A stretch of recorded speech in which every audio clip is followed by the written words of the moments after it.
sino ba Yun na nga. mauuto mo diyan? So, sorry, sino ba maa-attract mo diyan? So, it's the kind of demographic you attract. And that demographic, it's either they have the purchasing power or they not. Unfortunately, if we'll go back to these past events, ang nakikita natin, wala namang purchasing power yung demographic niya, 'di In ba? short, walang pera. Kumbaga. Or ayaw gumastos. But in any Tinatalo mo. case, well, para mas maisabi nga sa akin, magtagalog ka sir, para mas maintindihan. Ganun lagi ang comment sa akin. I mean, just being honest with you. Although, I understand where you're coming from. Minsan kasi hindi mo rin masisi yung mga fans kasi mismong yung Quadro Alas, it's my boy, just being honest.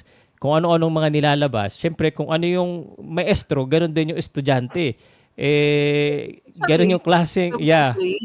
'Di ba? Nakulang na Mm, lang kumain ng buhay ng manok sa live.